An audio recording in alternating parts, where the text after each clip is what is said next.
Hey, well, good evening. Welcome all to the, what is this, November 12th. 12th, November 12th meeting of the Growth Planning Committee. And we'll start off with our introductions as normal. Paul Hogan over here. Dan Saunders. Liz Johnson. Galen Weibley, support staff for the GPC. Nadia Crockett-Curran, support staff. And we have one guest in the field. Thank you for coming. So it's excellent. So it's 2 times in a row we've had a member from the public. So Anyone online? Hmm? Anyone on TV? No one on Zoom. Okay. No one on Zoom, okay. So first off, we'll start off with the meeting minutes. Any discussion on them? I didn't get any feedback You get other feedback. than what I fixed, Yeah. so. So I'll make a motion that we accept. Yep. I'll second that. All in favor? Aye. All right. All right, thank you. Thanks, Liz. Thank you much. Okay, and then we'll dive into the heart of the issue. So I'll turn it over to Galen and we can start the discussion. Sure. So all of you should have had opportunity to review the draft changes to the land use ordinance. We did give you all access to that, and folks that are attending for the public, there is a link in the agenda that will give you viewing access to the draft documents. Again, these are just initial drafts. They're the first drafts that we've had. Certainly there's opportunity for revisions along the way. And so what you'll see is anything that is new should be in blue font lettering. You can look up behind you too if you want to view it for the board members. And so it should have a run through if we've received any comments from staff to explain a little bit about the changes. And then any members that are giving any comments or feedback, we're also available to you there. So I don't know how the board would like to proceed. If you want to go just page by page, we can review the different sections if that's helpful to you. Or if you want to only address certain sections along the way that you saw as questions. Pleasure. Line's fine with me. What's that? Line by line is fine with me. Unless there's a specific topic you wanted to get right to. I mean, I have questions and comments along the way. Yeah. And I added some, so you. Oh, I didn't see yours. So I don't need my notes. No, they're right here. It's the beautiful thing about it. Am I in the way for the viewing? at all? No, Outside? they're all seeing the screen that's in front of you here, correct, David? Yep. Okay. So on the first page, you'll see the definition section. This is one of your first sections that we are dealing with. So the first definition you'll see there is an area of special flood hazard. This was a missing definition from shoreline zoning purposes, which we'll be dealing with later when it comes to the building height definition. So that's straight from chapter 1000 for that. And that's what people think of as 100-year? Yes, which we try not to say that. It's a 1% Right. greater chance of flooding. Yeah. The next section is, again, body of water. This is a section that was dealing with shoreline zoning. And so it was dealing with the highest astronomical tide. Thank you, Dan, for catching that change. And below the upland edge of the coastal wetland. And Dan, you had a question about that? Yeah, well, just in 1000 doesn't really reference the astronomical tides, right? It references the annual high tide. And so when I looked up the definition of astronomical tide, it gave me this thing about over a 19-year period and all this data, and they do a prediction of what that number shall be. And I think currently that data is actually old. It's like through 2019 or something. Okay. At least what I read on the website, maybe that's incorrect. Okay, I thought they kept that data up to date. But in any case, Yep. I don't know what that difference is. Mhm. I was able to find the annual high tide, which was right now like 11.8 feet for our town above the low water line, lowest and low water line. So I just don't know what that impact is of saying astronomical. Is it 15 feet or is it 11.7? So it doesn't make a difference. Right, so Shouldn't know that. you'll notice that it will differ, especially when we get to the coastal wetland definition. That was another reference that we used, the 7 foot, I believe it was 7 foot contours. They changed that as well to just reference the state historical averages. So that is a change that does occur. So in the, So if you go to the definition for wetland, for coastal, I believe it's covered there. right, and that also referred to, the one I read referred to the highest annual tide level for the year. Correct. Right? So an Yep. annual tide, not the astronomical tide. Correct. Right. The astronomical tide had this particular definition and recorded in some database that was in the NODE. Mhm. It seemed very specific versus what we would normally say as an astronomical high tide is the highest tide of the year, in sort of lay terms. But I just want to be careful that we're not putting ourselves into some definition that's You- has a different number than what we think. So Right. Dan, you're saying it could change from this year to next year when you go to, I think not the definition, of the course, but the, 1,000 was really talking about the highest annual tide for the year, whatever that may be, right? And there's, a layman term of astronomical high tide being the highest tide of the year. But when you search an astronomical high tide, it brought up this NOAA definition that was Mhm. based on 19-year assessment. And then they do a prediction on it, they do some type of calculation.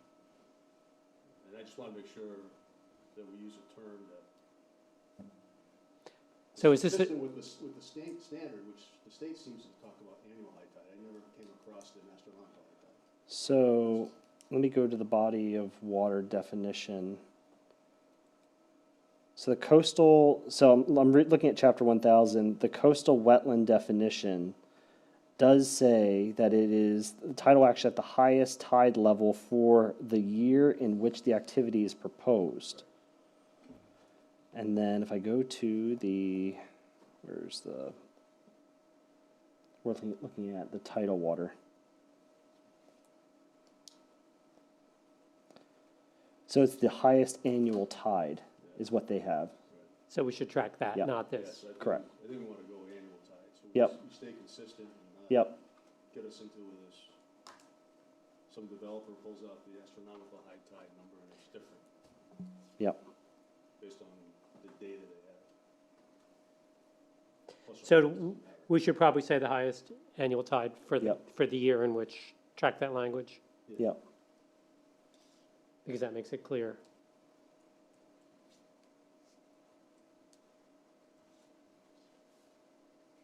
And I'll put a note there too, because I think that language came from state statute, so I want to Okay. double check that too. But good catch on that.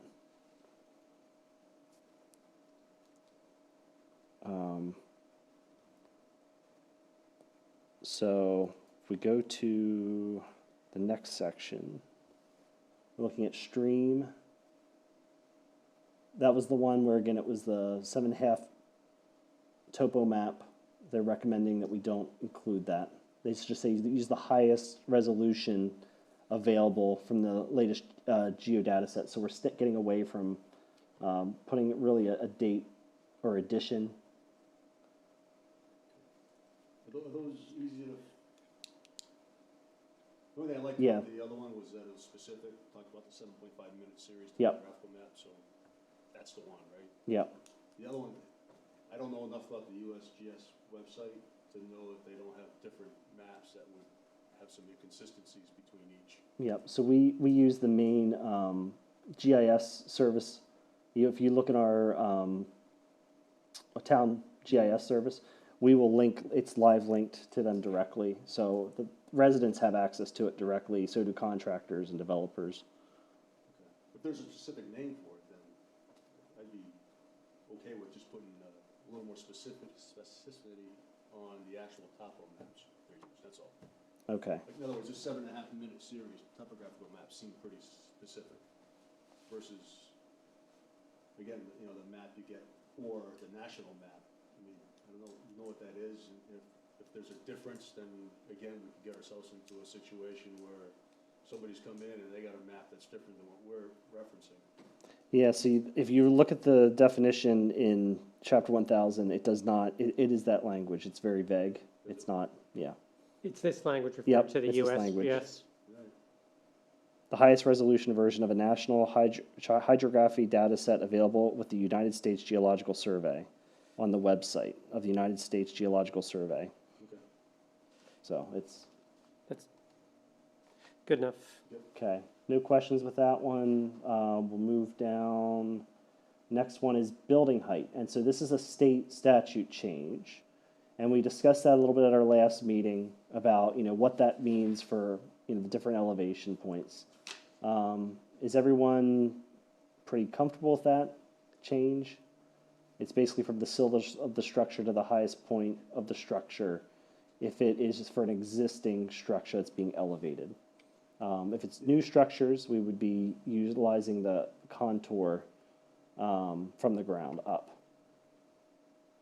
I guess there's always the risk that that sill is now existing 3 feet above, or, a different level than what was the height from the surrounding land, right? Right. So something can get to be much, much taller than, It can. yeah. It can. But that was a state statute change that they made it basically retroactive, that as long as they're, elevating it to the minimum required for local floodplain management ordinance, it's from the sill to the roof, not from the ground up. If they want to go above that, that's a different story then. They're going to have to, make sure that the structure that they're elevating well above the floodplain standards is still below the existing contour up to the roof for building height. And I'm just reading this again in very small font, for new structure, is that in the same paragraph, the same definition? For a new building, new structure. This is with respect to existing principal or accessory, including. Yeah, so that only applies if it is the vertical distance if it's only going to be complying with the floodplain management ordinance.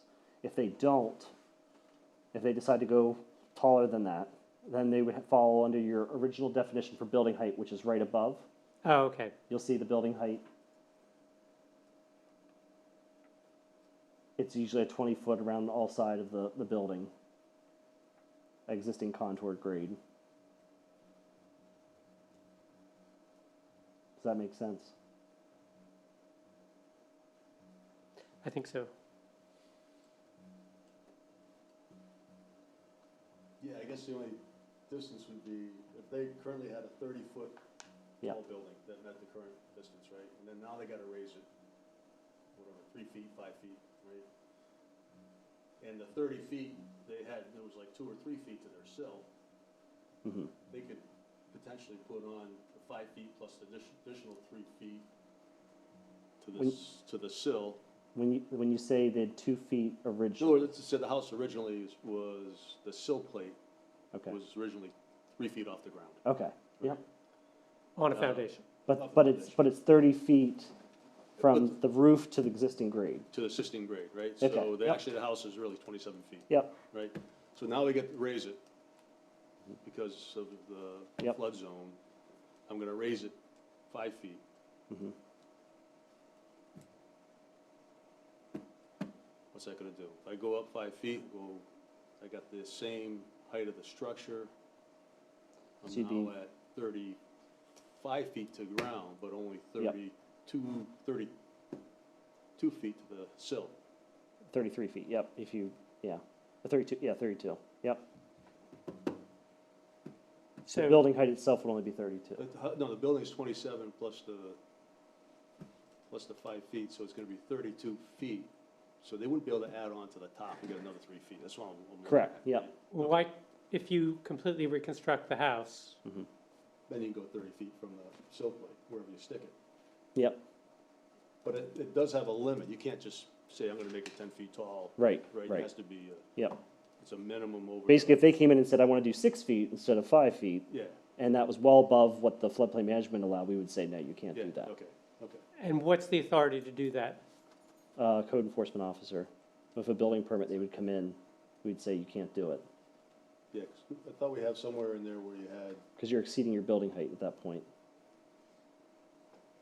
Someone has a ranch and they want to raise it, they could raise it as high as they want, because they're only Correct. 1 story. Yep, So they could raise it 12 feet, they could. even though they have to raise it 5. Look really silly, but yeah, you could do that. Go to the Jersey Shore. That's what it looks like. Yeah, Okay. yep.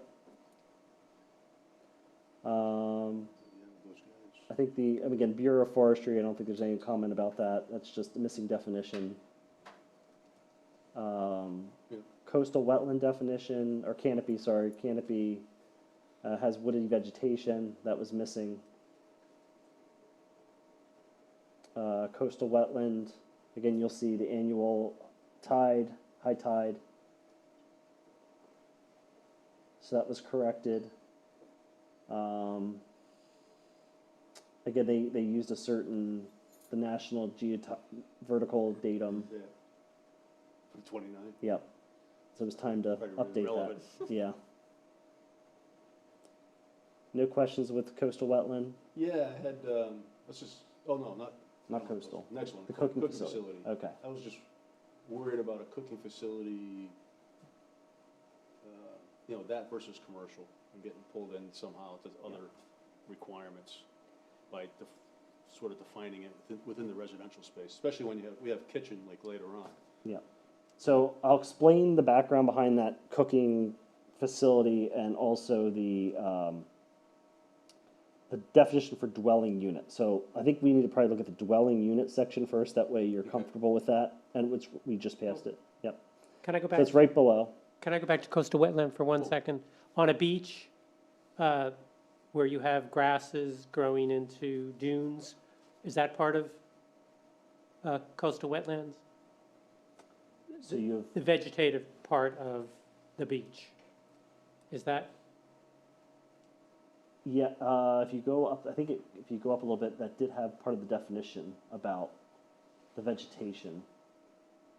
Tolerant? Cobble beaches, ledges, salt marshes, salt meadows, So it includes, sand dunes. It says any portion of sand dunes.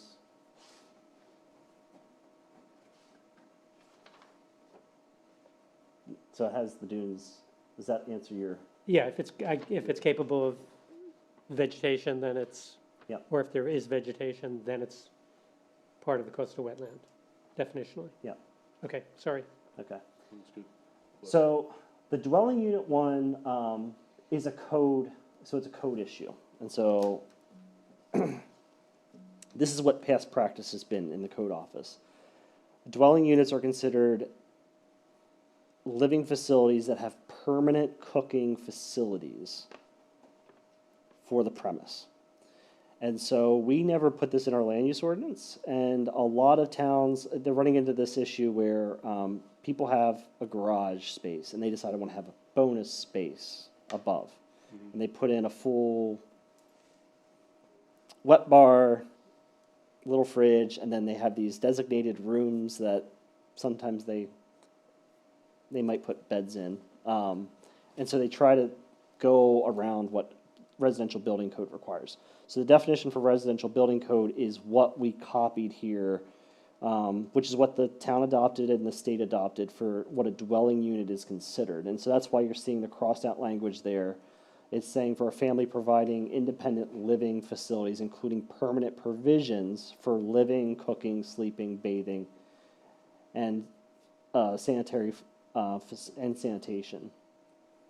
And so that makes it more defined, that we explain to people, your bonus room is not a dwelling unit. 'Cause we're dealing with short-term rentals, people trying to rent out space. This is our way of really easily defining this is not a dwelling unit. And so the cooking facilities is really your trigger, because people put in bathrooms above their garages, and they put in these wet bars, but having those cooking facilities is really what is going to trigger if it's a dwelling or not. And so what we've allowed people to do is they can do sinks and like a little countertop space to really allow people just to, have a sort of like a wine bar. That's fine. We really want to draw down the cooking facilities, that it's permanent. It can't be easily removed from the premise. And so that's the concept for what we've done here. And so that's what Code Office has done historically in the town of Kennebunkport. And we're just trying to codify that language here with this definition.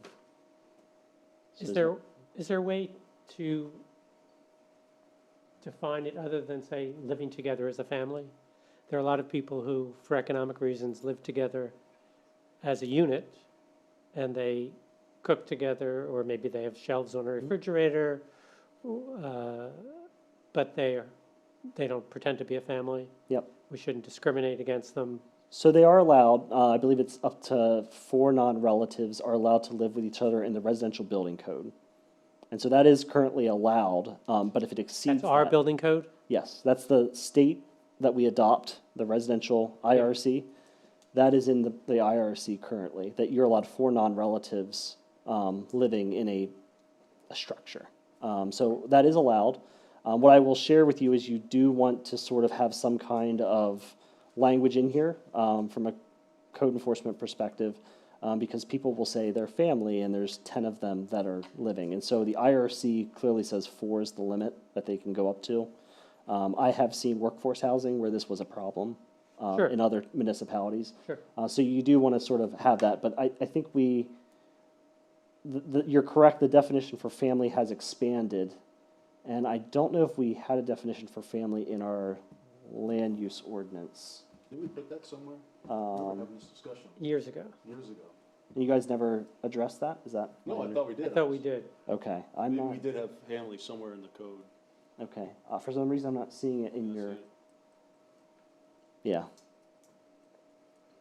But you're right, there is people that, they adopt or, they cohabitate together, not married or, so you can do 4, that's the IRC. And we don't strictly enforce that unless it's something really egregious. And in the case I'm going to use for you, that was workforce, there were 6 bunks in a room. Whoa. Yeah. That was where it was almost not safe for the people that were living in that structure. Unless they're related. And I grew up in a and the room with, employer and I the grew up in a room with 3 bunk beds. yes, and an There were 6 employer boys. tried that, and I asked him to provide burden of proof, and that burden of proof was never given. So Right. yes, they can if they're related.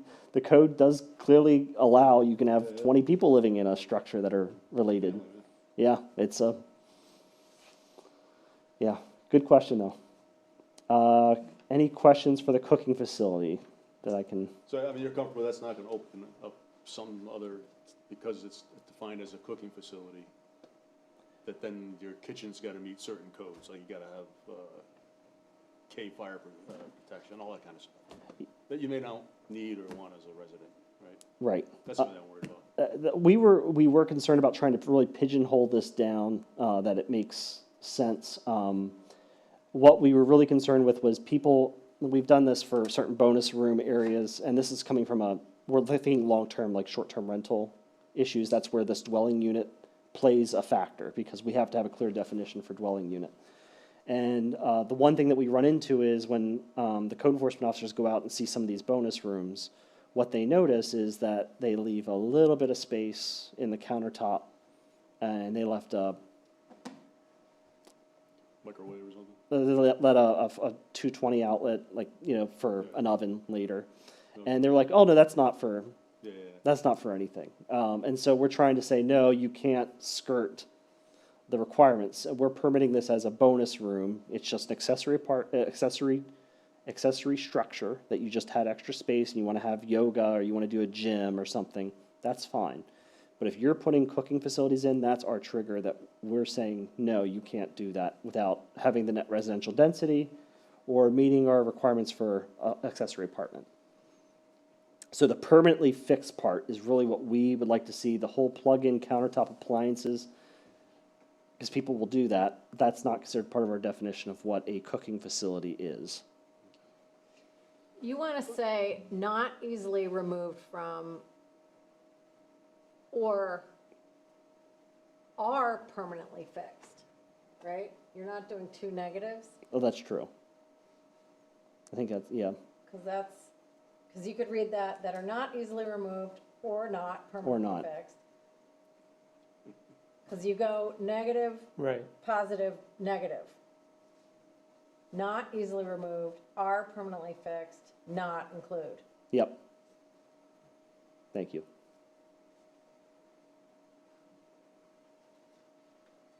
But if I had a bonus room, and I wanted to put a kitchen up there, because I just wanted to be able to make wings and all the rest for the man cave, Yeah. that's okay, right? I just, We wouldn't, again, if it was not having a separate kitchen, like a separate cooking facility, so you're having, an oven. I put an oven up there.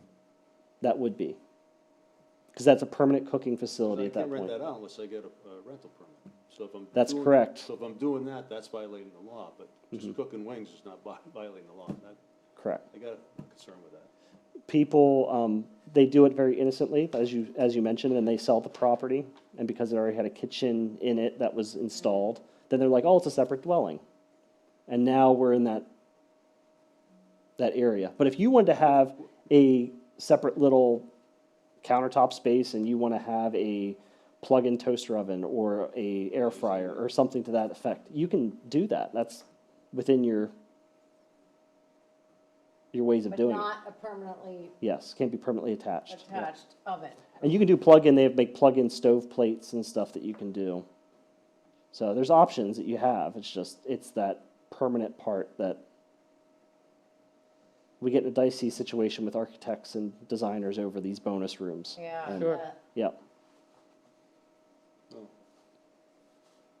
guess I'm in the mind that, I mean, we have, now that we have that short, The licensing requirement. Yep. requirement, that's the law you're breaking. Right, that's the problem, right? mhm, So if your intent is to put that in and use it for renting it to another person, then you violated our rules. Because in order to rent a dwelling, it has to have Right, a Mhm. real cooking But- facility. Is but to that- have that there Right, but you could for rent my air, own use, if I just wanted to have two kitchens. if you I want have two the kitchens, money, just yeah, why not? Then I got two kitchens, I just put it. I don't think we would have an issue with two kitchens in the same property, like the same building. It's when you start having these extra spaces that are detached is where we run into the issue of, Detached or, I mean. because then they're separate, it's not part of, the original structure is a single-family dwelling, right? Yeah. You decide I want to have two, I mean, a lot of two people put kitchens. summer kitchens in. right. Right, but the example you gave, the bonus room. It's the above bonus the room where it's, garage, yeah, it's a Still separate, attached. Yeah, it's still, It's like, take my house for. I think detached in this case is just meaning clearly separated from the main You're not dwelling part of unit. the So maybe not physically, like maybe they are not physically, like you don't have to walk outside to get to the other one, but there's a wall and a clear distinction between the two. So basically, if you had somebody living with one kitchen, you could completely keep them out of your yeah. kitchen side of the house. So, take that example, if he wants to put a kitchenette type of thing with like a permanent sink and a permanent oven to make wings, but then he sells the house and new buyers are like, oh, cool, there's like a little kitchenette up here, I'm gonna rent it. They'd be violating the ordinance. We have to go get a rental agreement. Yeah. But could they get one? so that's where we're going to deal with that a little bit later with the definition for kitchen and kitchenette. Okay, Because that's another issue we're running into is people are saying, Yeah. they're applying for what's called a roomers license, right? Right. Roomers is you're renting a room, that Right. was the original intent of what an Airbnb was. No kitchen. And instead, we're seeing individuals that are putting kitchens and kitchenettes in, and it's basically like a separate living Right. facility. Yep, right. yep. Yeah, I. And so it's a slippery slope that, you know, you Well, can get I agree with to. that, right? Yeah. It's, the rumor thing was strictly, it's a Yep. room, only a room. Right, And the short-term rental is you're renting a portion of the home, right? And accessory apartment's completely That's- different than all of those. That's a Yeah. separate entity and can be on Function its on its own, function on its own. yeah, Yeah, I bet there's, yeah. We're doing a better job of it now that we're making sure when we do certificate of occupancies, that we are making sure that as part of this, we approved the building plans that you submitted to us, and this is what it was agreed to. It's not to be used as a habitated space for people overnight, all that stuff, and it's not accessory apartment. It's a garage. You had a garage, you have a bonus space above. That's it. So we're clearly documenting that this is not eligible for short-term rental licensing in the future. That's what we're trying to avoid. If people put in a kitchen after the fact, in the cover of darkness, we wouldn't know. There's no way we would. But at least our ordinance is clear, our certificate of occupancy is clear. When you came for your building plans, you agreed this was not a dwelling unit.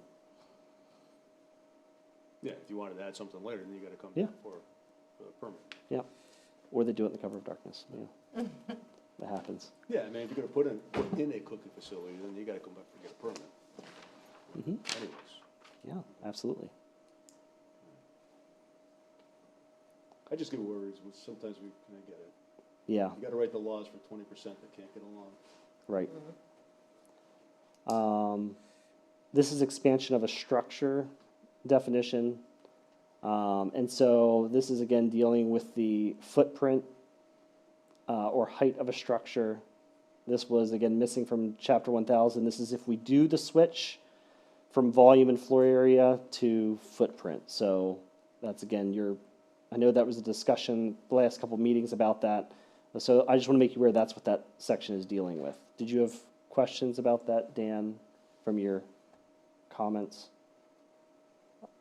I don't have them in front of me. No, that was back to the cooking piece, Okay. expansion.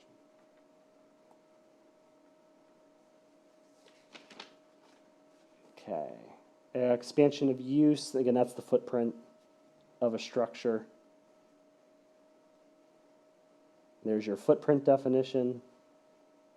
Again, that's from chapter 1000. It does include patios and decks. Forested But wetland. not stairs, I'm sorry. but not stairs.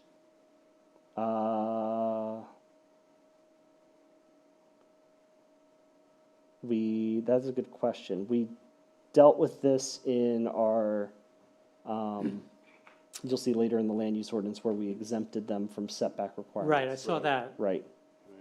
but It doesn't say, Yeah, it doesn't say. doesn't say stairs. I would think they are part of the footprint, they're part of lot coverage, wouldn't they be part of lot coverage? Right. So why would they not be? I guess they're using that such as, so yeah, it would be unenclosed structures.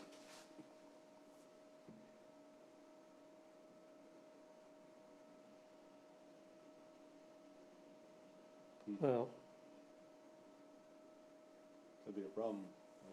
Well, it wouldn't be a problem as long as you're within. No, it wouldn't be a problem. Because existing footprint doesn't include it.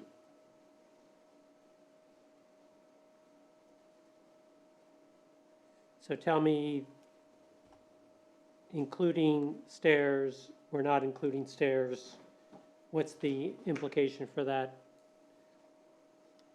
Does it just come into play if we change the volume versus, That's where your footprint will take effect. Because right now we don't count footprint expansions right now because it's just not allowed. You can reconfigure your footprint by 250 square feet. so if we included stairs, whatever they are, Mhm. if we change to footprint from volume, they would get a larger expansion. So if we change it from volume and floor area to footprint, they would get a larger expansion. Because you're allowed a one-time Yep. 30% expansion. If and you didn't already take advantage of it, yes. And if we include in that base volume, the stairway, stairways, could be 3 of them, Hmm. then that would add to the 30%. 30% would be much larger, could be much larger. Or they'd get less building if you want to think of it that way. No, but if, let's say I have 7, I have a footprint that's, I have 100 by 100 structure, plus I have 25 feet of of 25 square feet of stairwells outside of my building.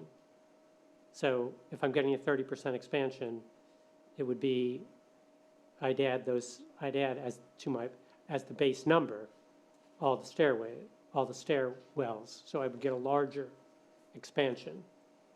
Potentially, yeah. Well, not potentially. Yeah. If I'm maxing out. If we're using the scenario, yes. Unless you want to exclude them from footprint calculations, that's your call. I don't, Well, my first question is, are they here or are they not here I would say, in this definition? I would say they're overhanging extensions or cantilevered, right? I mean, Yeah, they're attached to the structure, so I would think that would count. so we should add it, and we should add because we got ambiguity over it. So we Right. should either add it or exclude it. So Yeah. it's known, Such as patios, decks, and stairs. right. So, You just want us to put a note right now until you guys think yeah, about that a sure, I little mean, bit? I still have a very serious problem with this whole Yeah. concept, particularly when you include patios, decks, and everything else Yeah. in a flood hazard area.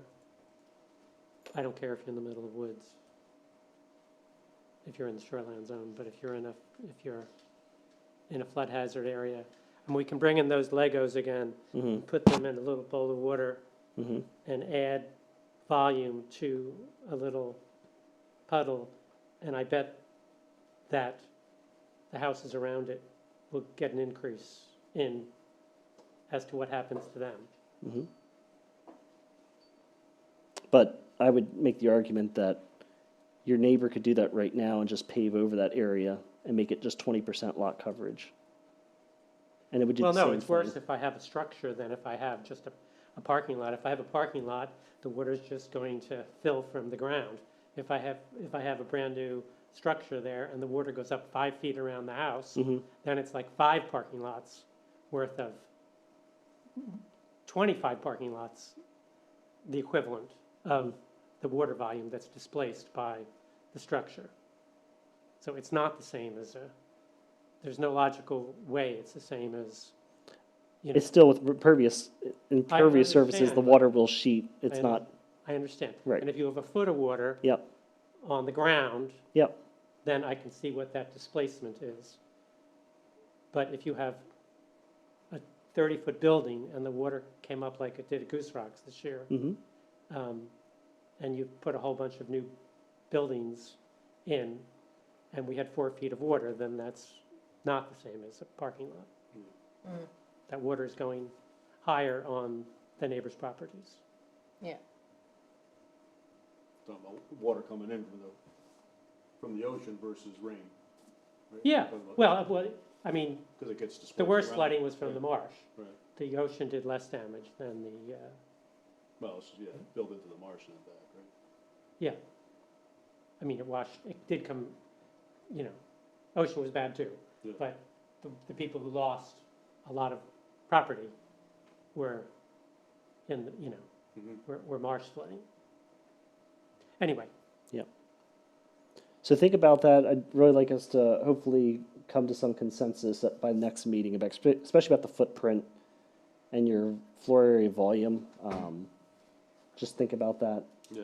That way we can make a decision either way. The forested wetland definition. This is removing a very specific calculation that was added to our forested wetland. We're removing it because it's sort of out of chapter 1000. I think this was an old provision in shoreline zoning that's no longer relevant. They realized when it comes to try to calculating this, it was a hard for landscape, wetland specialist in trying to survey, okay, you need 2 acres, does it count here? Instead, they just kept it clear of it's 6 meters tall, where a forested wetland's located. That's the definition. And so you'll see it, we just cleaned up that language because it was a little confusing between that and the freshwater wetland. So if you scroll down a little bit, you'll see that subsection is removed. And so this was where it was 10 acres, less than 10 acres, but greater than 2 acres. What happens if it's less than 2 acres? And you'll see here that even though we had this language in here, it sort of said anything that was in the less than 2 acres, there still wasn't any structure setbacks for the forested wetland. So it's like, why do we put that in there? So it was very confusing language. It took me a while to read this and reread it multiple times. And the state doesn't have that forested wetland protections. What I will say is even if it's a forested wetland, we did add some new provisions to protect forested wetlands that are in the Biddeford Pool, Vernal Pool Complex area. We did say if you want to fill those in, you have to go to the planning board and you have to show that there's no practical extent possible that you can do this project without filling in the wetland. So that's any wetlands that are in the Vernal Pool Complex. So in essence, we're taking out the confusing language. People can fill them in, but if you're in that sensitive wildlife habitat, you will need to go in front of the planning board if you want to fill them in. So I think we're trying to make it a lot more clearer process than what it's been in the past. Shore frontage, this came from chapter 1000. Again, so it's just, again, trying to streamline our definition. Yep.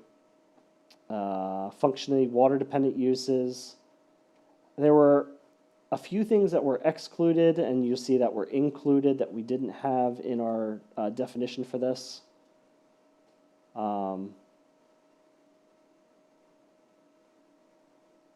Again, I just try to keep us within chapter 1000 as close as possible.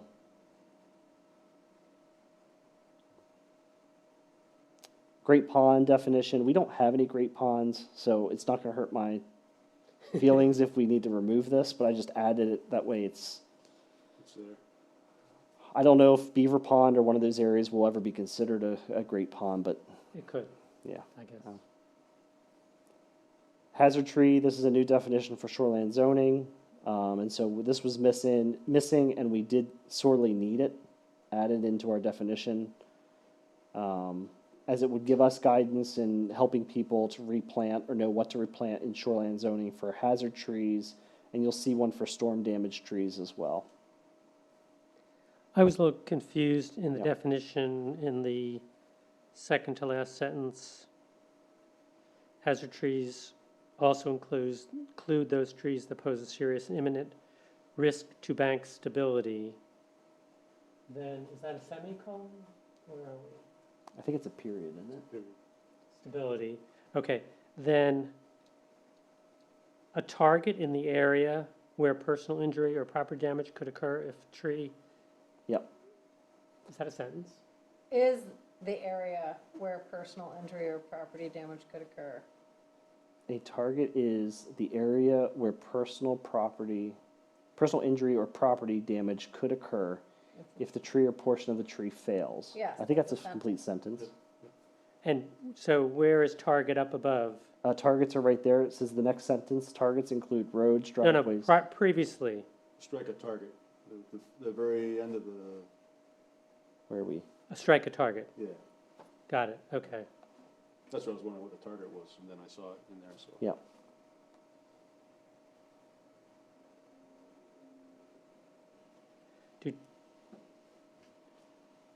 Okay. Individual private campsites, this was a missing definition from shoreland zoning.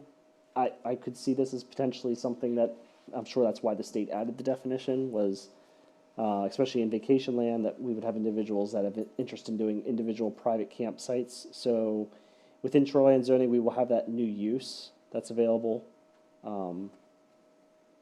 just within shoreland zoning to help deal with single sites. Your definition for kitchen, kitchenette, this is what I discussed earlier about rumors that we were running into a little bit of there's no definition for a kitchen, kitchenette, and so we thought about adding that in there. That clearly says what a kitchenette is, which a kitchenette is, I think, historically what we think of when you go to a hotel, that's kind of a kitchenette type situation where you have a countertop, sink, refrigerator, cabinets, and a microwave, and some plug-in kitchen appliances, maybe a coffee maker or something. The definition for kitchen is where you have those cooking facilities. that are more defined, where it's an oven, full refrigerator, sink, countertop. Do you want to use the word permanent in there, like you did in the other one? I think the definition for cooking facilities, didn't we have that blocked? Yeah, you used permanent. So there you go. Permanent provisions. Yep. But do you need that in the definition of kitchen? I don't think so, because I think if it references cooking facilities, as long as we don't mess with that definition, it will address that concern. And does a dwelling unit So, need a kitchen? Can it have a kitchenette? No. It needs to have a kitchen. I get a tiny house. Yep. I put it on a site. I want to build it myself. All I need is a kitchenette. That can't be a dwelling unit Nope. because, It needs to have permanent cooking facilities on the site. yeah, kitchen would be non-permanent. no, I understand that, but A kitchenette. I mean- according to this definition. nowadays, induction cooktops Yep, we do and a air fryer device Yep. are what half the country is using. I love my air fryer. Yes, I'm a huge fan of it. Yep. So why do I have to put in anything more?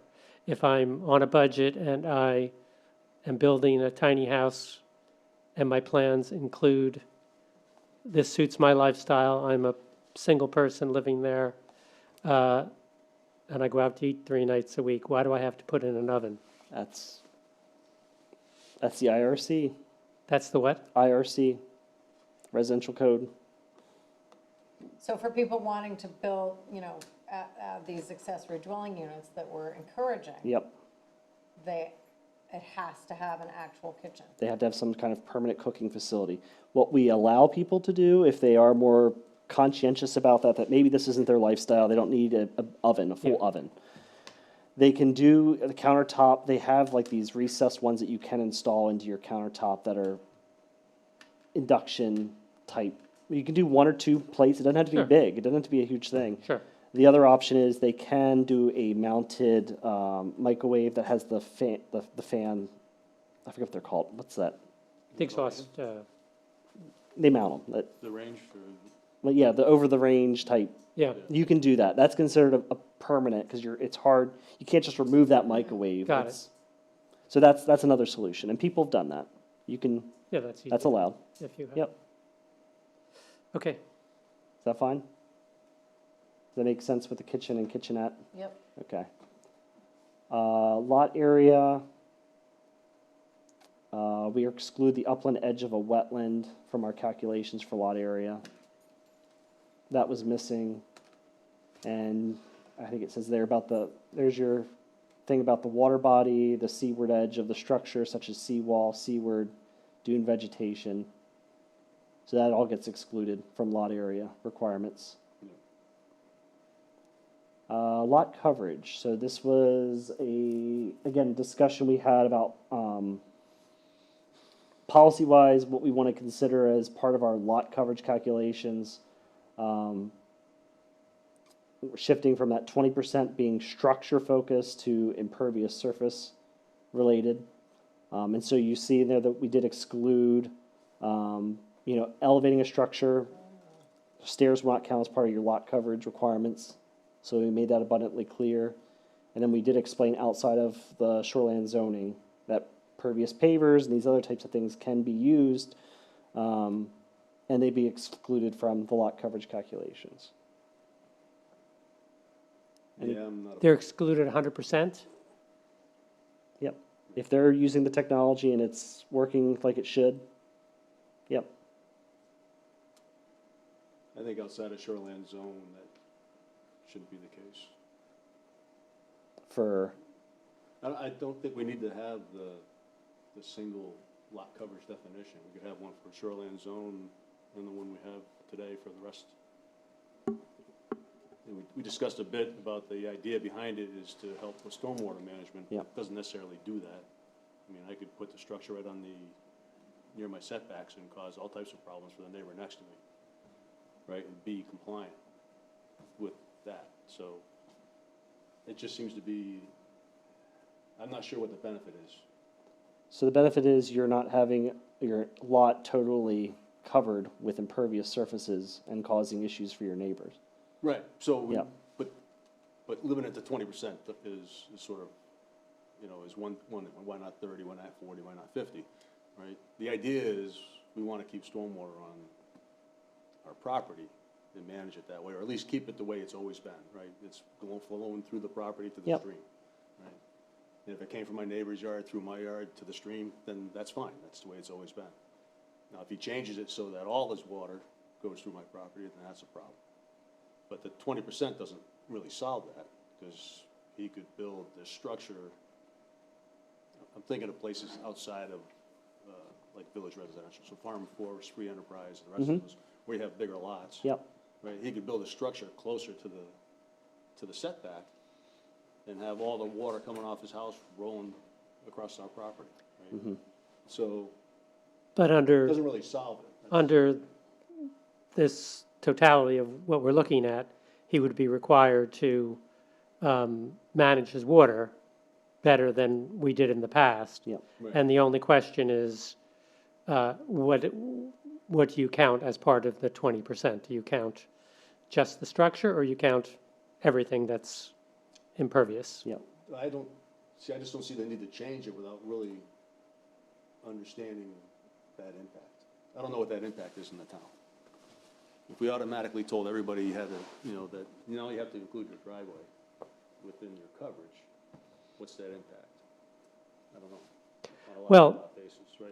As the town gets built out and built out and built out, and there's less, I just look at all the subdivisions near me, going along Mills Road and Goose Rocks Road, and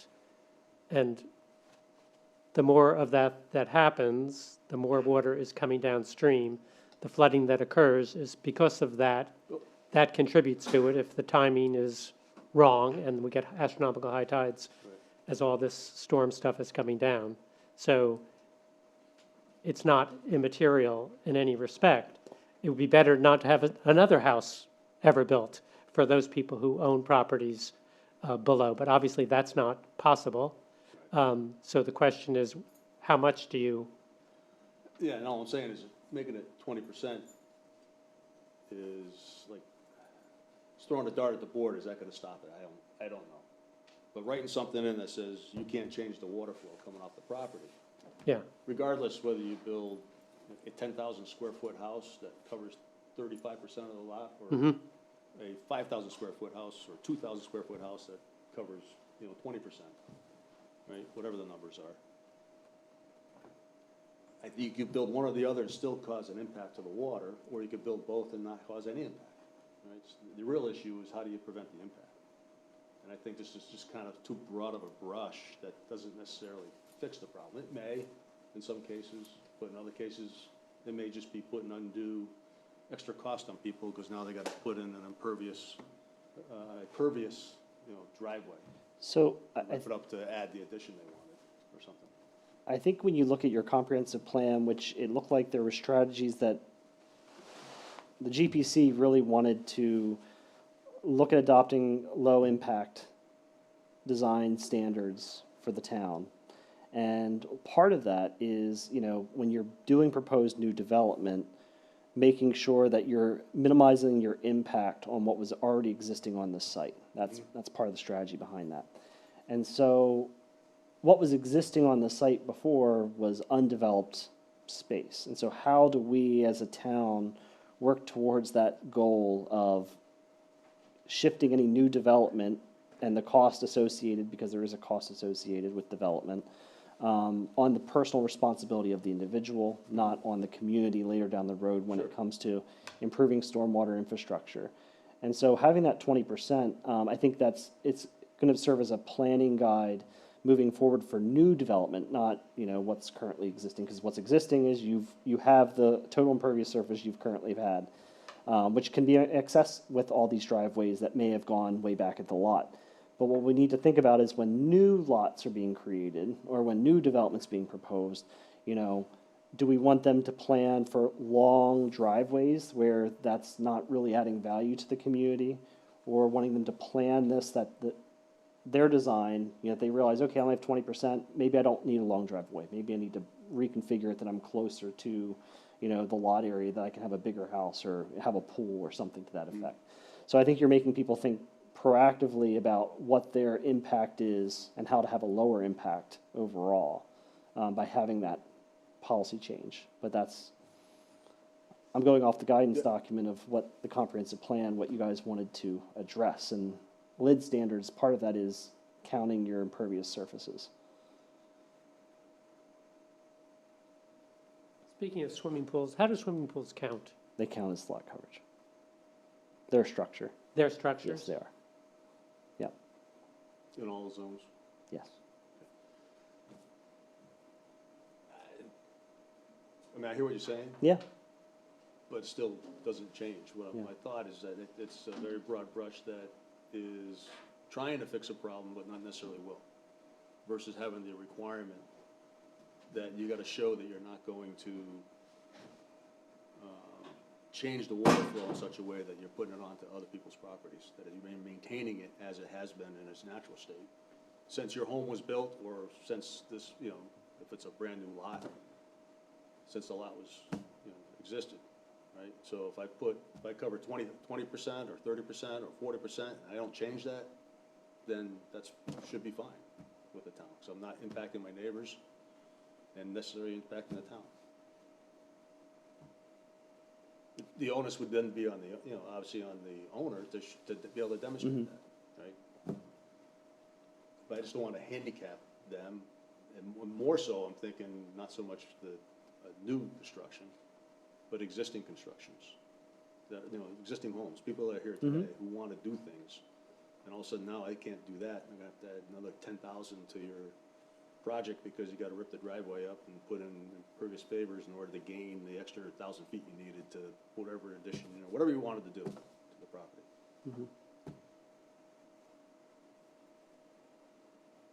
So it'd just be, I don't know how we could do this. It'd be nice to see if what I'm saying is not really a problem, because most people's coverage is only 10% anyways, and then they'd have to double the size of their home for it to be a problem, then maybe it's not. But if most of them are right at that 20%, we could easily put people into a non-conforming situation just because we're adding their driveway in.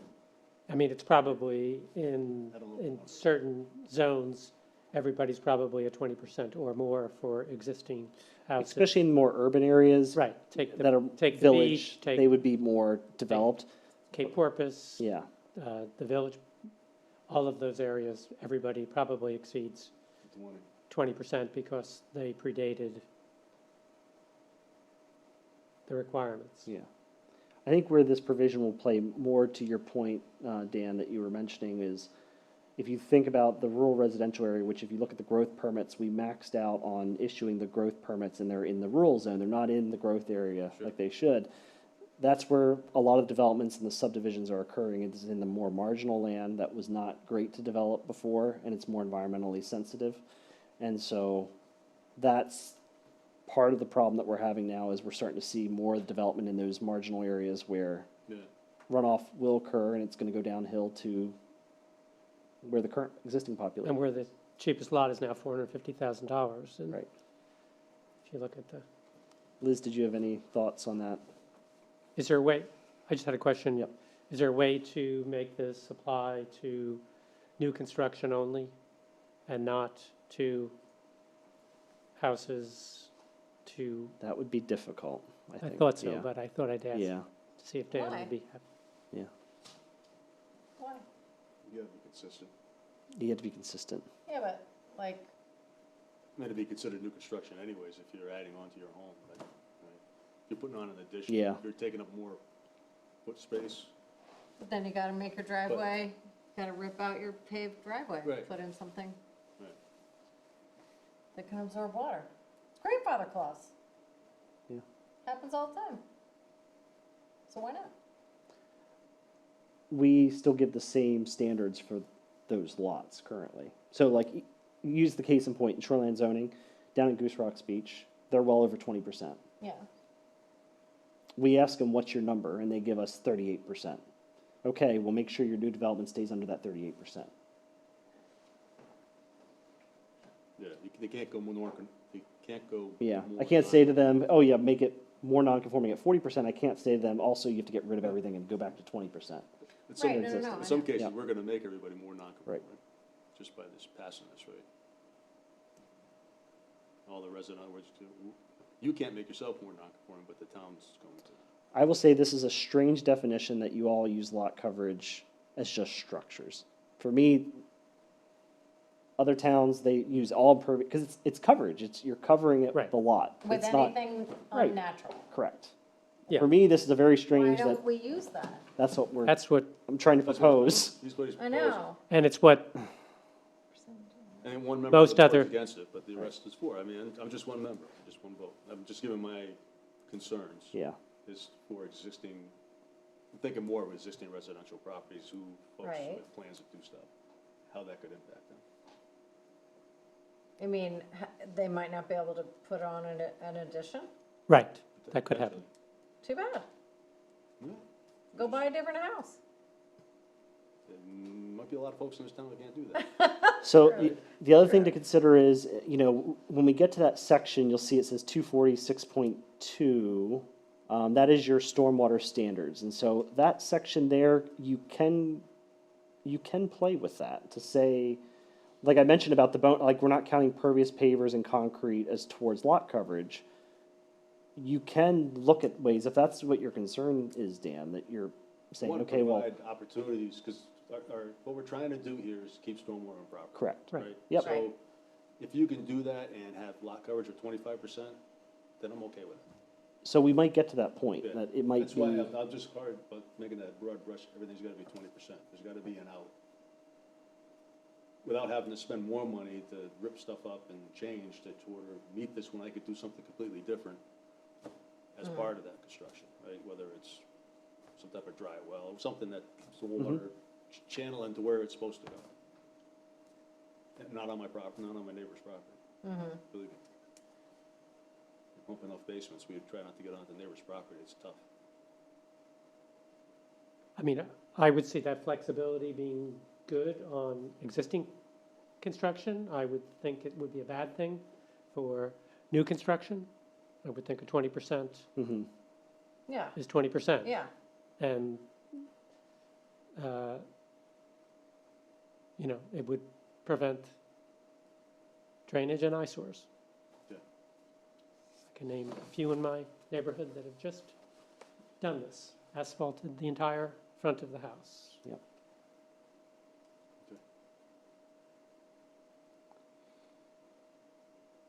Any other questions for lot coverage? Nope. Marinas, that's a definition from shoreline zoning. Okay. Any other questions? I'll just ask you, anything on this page that you're seeing that you'd like to have questions about, or, I had nothing. I don't think I had anything. okay. Sapling, seedling, shore frontage.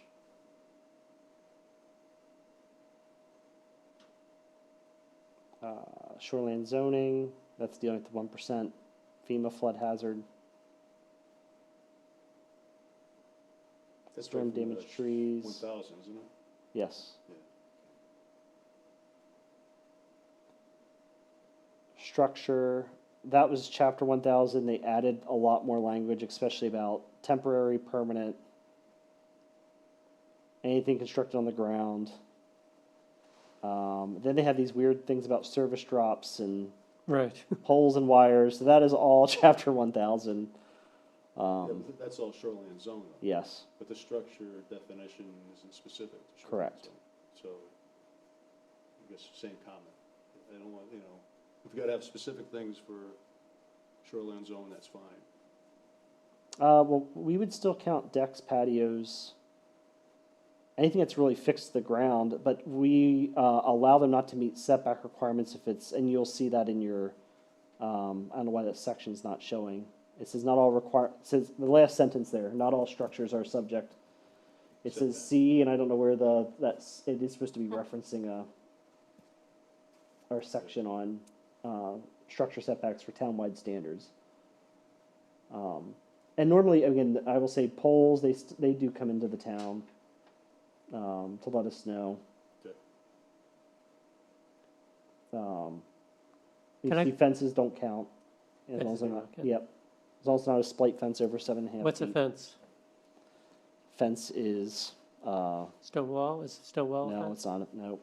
Has Stone to wall be is a structure. Yep, that's a Got it. structure. I mean, but with the addition of or anything constructed or erected on or in the ground. Yep. So is in the ground pulling in patios and Yep. sidewalks and, Yep, people come and get building permits for them right now in town. but that's a structure? That's a structure. Can I go back to shoreline zone Okay, and the beach? okay. I'm just wondering why we never mention, it says 250 feet horizontal distance of the upland edge of the coastal wetland. Yep. So a house that's 100 feet from a dune could be part of a shoreline zone because it's back to what I asked before, the upland edge but that says freshwater wetland. I mean, we mentioned streams and rivers and all that stuff. We never mentioned the ocean, which seems to be a big part of town. It goes from the coastal wetland, because the beach is a coastal wetland. So it goes back from there. So if you pull up our GIS, you'll see that there's hatch marks in a lot of the Yeah, properties. no, I know that. I'm just, Yeah, I had that same question. yeah, On the definition of coastal wetland. I didn't think of it as being a beach. right, yeah, It's all the way down to the low water line, so. right, or Yeah, low- Any- yeah, any other code. Yeah. yeah. How, Okay. totally off question, how should I be taking minutes on this? You Like, don't just you say, either do really detailed No. everything No, we're saying, no, no, no. or, we're just going reference- over the sections Yeah. and, Just yeah. say we're going through this and we're referencing fine. that, and if there's Yep. any, yeah. It doesn't have to be a big thing, like just the a chair was blurb. making a big deal about the 20%. Right, Well, there's a place of disagreement, right? We're all in Right, agreement. Right. That's one place of disagreement, so absolutely. that's all. So questions about structure. So the one thing that I will say that we've had a difference of opinion with the planning board. The code enforcement office would count a tennis court as a just paved over area. We don't count that as a structure. The planning board in their decision during an application, they consider that a structure. So, Is a driveway a structure? no, it's not. So that's what I mean. That's what we if a didn't count it driveway's not a either, but structure, that's- Then in my mind, a The- patio is not a structure, It is. a pickle Yep. court is not a structure. That's, yep. It's not, it's not designed to enclose or shelter.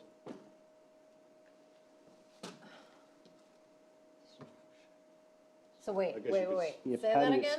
Yep.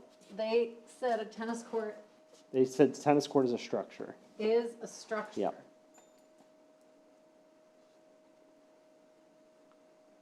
Well, it's got a fence around it. Some do, some don't. Need a net. Yep, that's it. That's all it is, the net. Oh, yeah, so structure might be the pole and the net. Huh, So I argued that with the planning board. I said, well, then I have a driveway and I decided to put a basketball hoop up. Is that now a structure? So the structure will drive it into lot coverage. If you call it a structure, right, then it's lot coverage. right. So Mhm. my whole argument continues with what we call. Well, it's structure, no counted for lot coverage. Not really, because, yeah, this particular project was in shoreline zoning, so it counted Yeah, yeah, as 20%, so. So anyway, there was a disagreement with the planning board. The planning board ultimately, when it's a site plan, it's their definition, what they think it is, but administratively, we've never permitted a Okay. tennis That's a court, good question to have. We should be consistent everywhere, yeah. but everywhere, let's see. And I think shoreline zone, and then we'll have a bigger conversation when we get the resource protection, I think, at least from my standpoint. I think those are different zones. So Different historically, zones. we've always permitted decks and patios as structures. Yeah.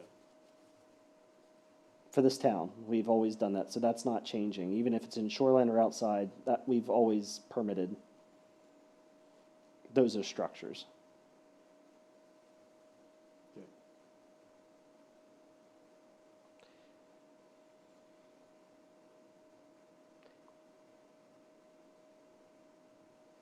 Any other questions? Satellite dishes. You have more questions? No. No. Sustained slopes, timber harvesting, these are all shoreline zoning. I didn't see any comments on those.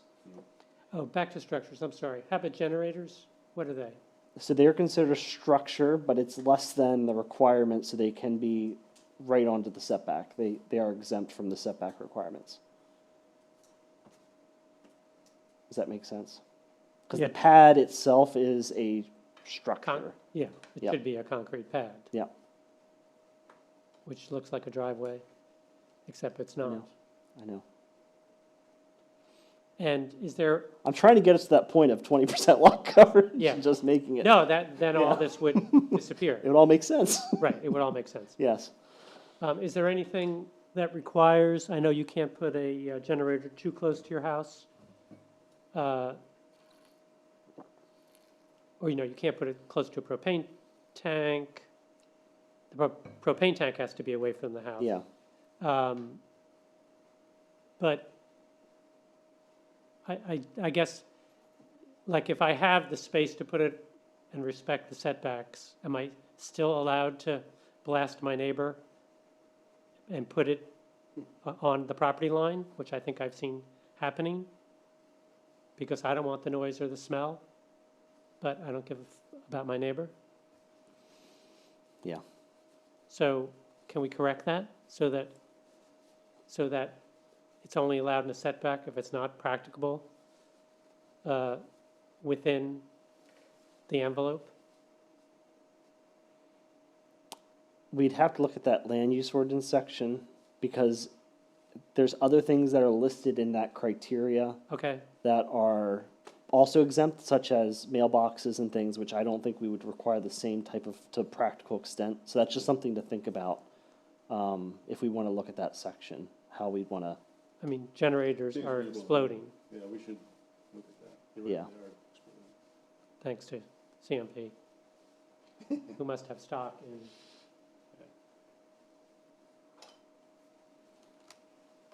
Okay. Sustained slopes, timber harvesting. Tree definition, that's shoreland, upland edge. Again, we talked about that a little bit, about the change there. Vernal pool, this is a new definition that is not in shoreland zoning. This is a definition that staff noticed was missing because we reference vernal pools in our land use ordinance, but we don't have a definition for them. So I took the state's definition from DEP. I think it explains it in a fairly concrete manner. This is also when you see the vernal pools for significant wildlife habitat, those are the species of animals that will breed in vernal pools in the springtime. So I thought that was a pretty good definition. It was something that we were missing. Definition. Back in the other definition, we limited filling only if it was in that zone. And my question is why? If a vernal pool is a vernal pool, Mhm. whether it's within that special zone or not. So that's dealing with wetlands that need to be filled in Yeah. the vernal pool complex? Right. Yeah. But it seemed to suggest that there was no, you could fill willy-nilly if it was outside of the vernal pool complex. And that's currently So most what, of what the happens town- right now. If they get a permit from DEP for forested wetlands, they can fill them in. I know. But like, what about Well, your average backyard in the woods by me, where I know there are vernal pools? Vernal pools can't be filled in. You can develop if it's not a vernal pool of significance. There's not a structure setback. But I still think you can't fill in vernal pools I think just you- willy-nilly. It's wetlands. I'm talking about wetlands filling in. There's a distinction between the two. Where was that definition where we said you could, was it freshwater wetland? Where was the fill? We just went over it, I believe. Or is it later on? We talked about forested wetland. Someplace in here, it talks about filling vernal pools and the limitation if it's in that particular area of town. But Might be in the resource protection section. Is that the resource protection? I didn't write this, so, Oh, Yeah, I remember reading something, resource protection. It talks- it might be, Just do a search on vernal pool, it would pop it up. oh, yeah.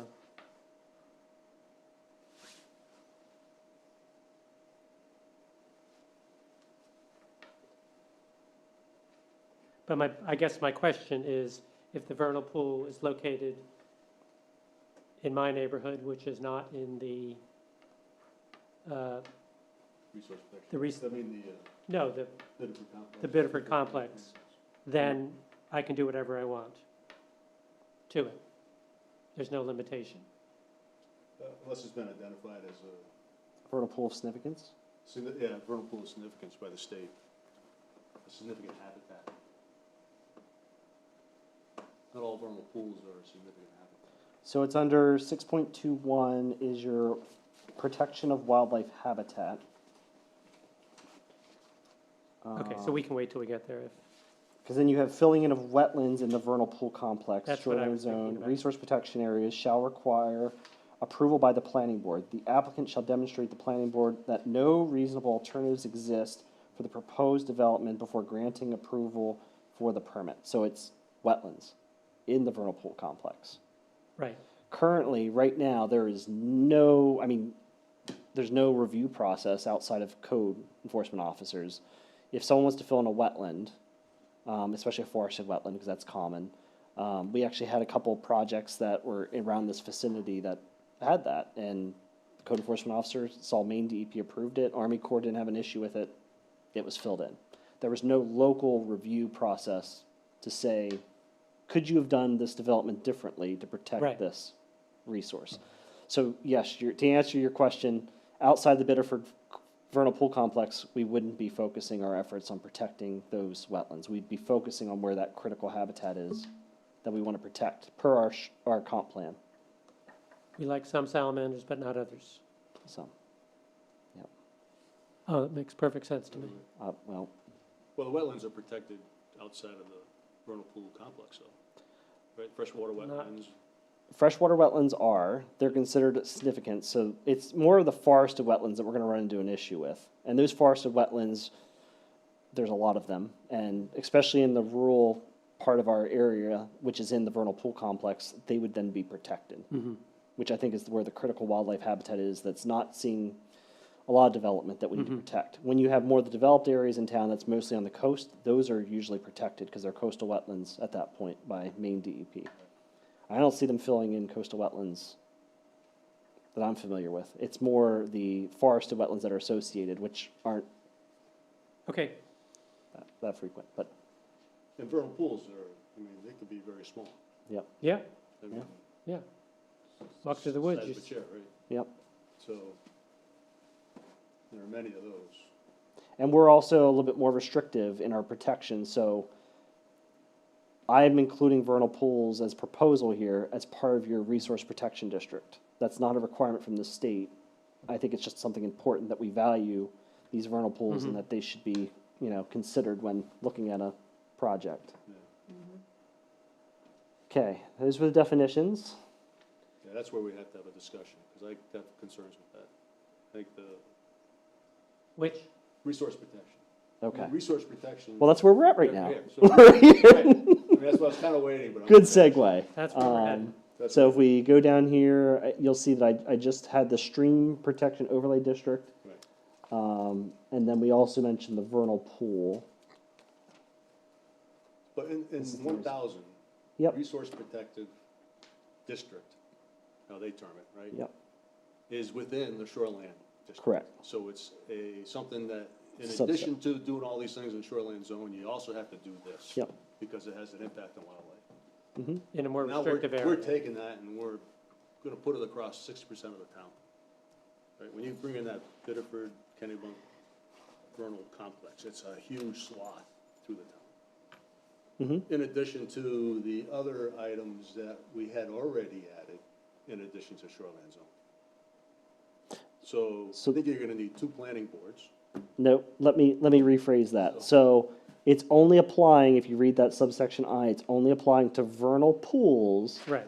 located within the vernal pool complex. Vernal pool complex is huge.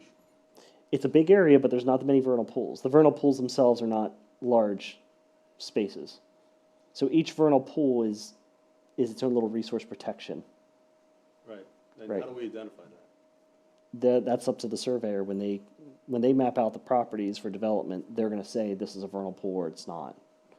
So it's not, I know it's a big area, but it's only the special habitat we mentioned, the vernal pools themselves are what the resource protection is, not the entire district itself. I'm glad I was able to clarify Well, the that. entire district is gonna have to hire somebody to go out and do that. They do that now. Assessment. Yeah, Every single house, they do surveys right now for houses. Yeah, every wetland, every house in the town, they have to do a wetlands Yeah. delineation. when they do surveys, yeah.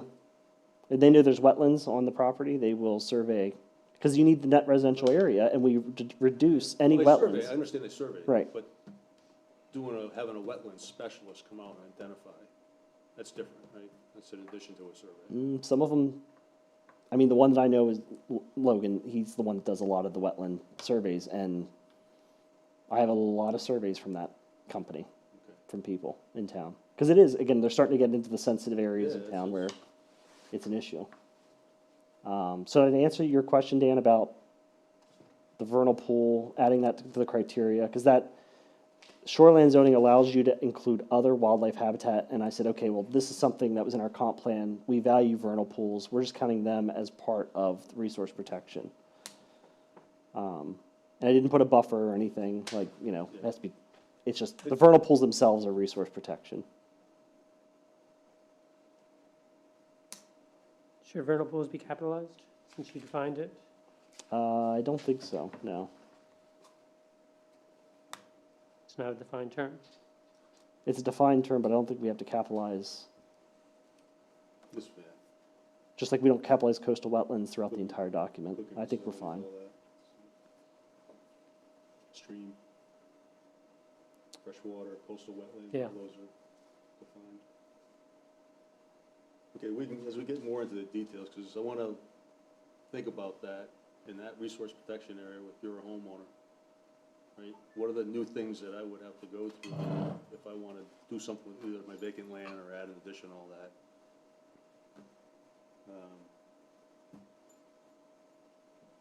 So. Okay, I think it's I think there's opportunities to do some of those things. Maybe we won't do them all.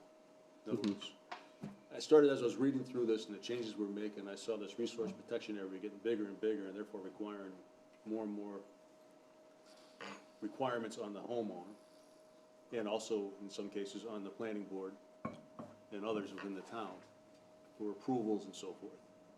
And that all adds money on both ends, right? And I want to make sure that what we're doing is the right thing, that we do protect the vernal pools, but do we need to do all of this to achieve that? And so I was almost thinking, do we go back to where we have the shoreland zone and we have the resource protection zone truly being higher and more requirements on the shoreland zone areas to protect those specific areas, and then have a separate, call it whatever you want to call it for Kennebunkport, but it's a separate sort of a protection zone that maybe doesn't go to that detail, but does provide protection. That's where I was heading. Right? Instead of taking this, because there was even, like when you get into the shoreland zone and you're looking at the requirements in the table of 1,000 on a single family dwelling, you could have a two-family dwelling in shoreland zone, but if it's in resource protection, you can only have one. that's, Right. yeah, that's a requirement of, yeah. Well, that's what I'm saying, it's a requirement, but does that make sense for out in the vernal pool complex? Why couldn't you build a? I don't think you're putting it you know? right on the vernal pool. Well, no, not if you could put it on the vernal pool, but I mean, does it make sense? Because it puts it, that whole zone, puts it in that zone. Only the vernal pool is considered part of, And how far from it? there's no, it's just the boundary of the vernal pool. So you could still put a two-family house on Yes. the property as long as you don't. Where we're more restricted than the state is we require anything within the 100-year floodplain for coastal and river areas to be part of your resource protection district. We are more restricted than the state with that. Which is the way it's been. Yep, and I'm fine with it. I think that's a good policy because we're starting to see the repercussions of flooding. Right, a lot more properties went into that. Yep. So, and those individuals are now going to have to start thinking strategically on how they build in the future for that area. So the town has historically had environmental safeguards in place to protect critically sensitive areas. And your comp plan clearly states that you care about this Biddeford, Kennebunk, vernal pool complex. And so how do we protect that for the future? Yeah, I'm just saying, we don't automatically have to put it into resource protection. We can provide other protection for the vernal pool complex. That's all. Yeah. And it's still accomplishing what the plan says without becoming overburdensome.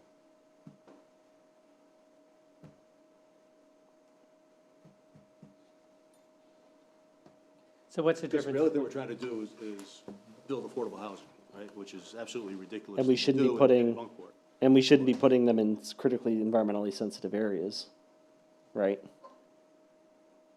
We need to protect the critical environmental sensitive areas. Yeah, we shouldn't be But- putting them in environmentally sensitive areas where they could be experiencing future disasters or issues where they don't have the financial resources to move as other individuals do. So we need to make sure that they are safe, providing them a safe, stable place to live, not a place that is under threat from climate change, right? Which you see over and over and over again when you read disaster stories and see them on television. People say, and they're usually people with limited resources, I just assumed if the can't town move. let me build here, Yeah, that, or the Yeah. developer put a That's- development here. That's what they say. Well, I mean, now, if That's people, what I got my lawyer to tell me. yeah, you'd be surprised how many lawyers don't do Well, I that. don't know. But I mean, education is changing. Now, if you go and look for a house online, mm-hmm, you're going to see flood zones yep, numbered on the, the Realtor.com site, which is the Sure. biggest. Sure. They finally put it on to protect their realtors from,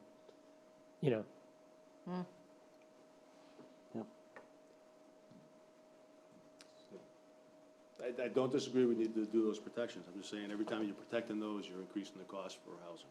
Yeah, so what's the difference whether, So as it's- Dan's, I mean, we don't have to answer it tonight, as Dan asks, what's the practical effect of just protecting them through definitions and through the substantive provisions and excluding them from the resource area?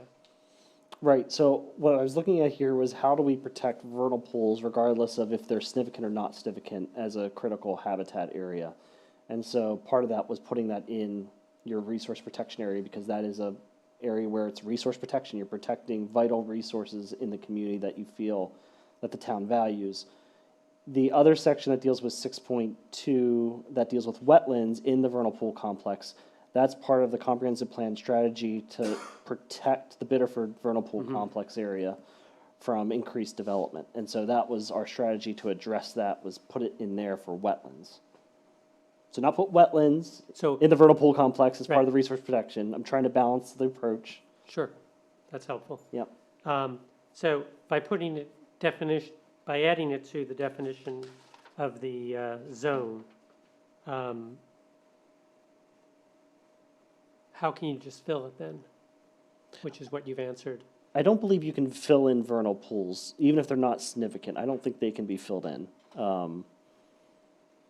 That's why I didn't put language into your You told me if it was outside, if it wasn't a significant. wetlands. I think you can. I mean, from what I've read, I didn't find anything that says you couldn't.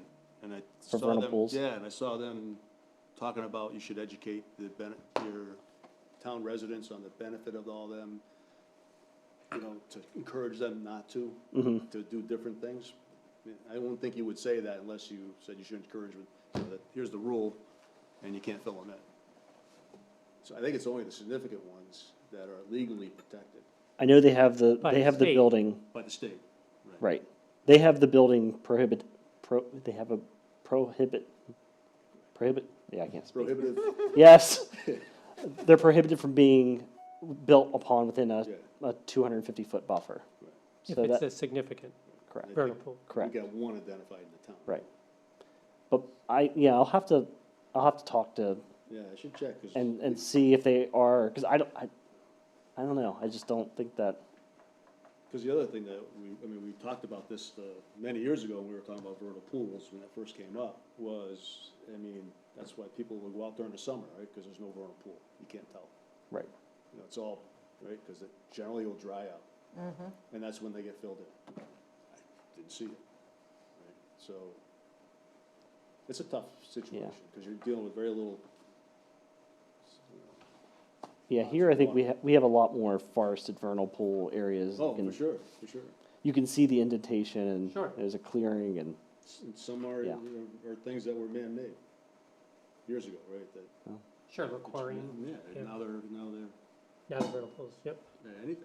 Even putting a driveway in, you can create vernal pools in the ditches and all types of stuff. Right?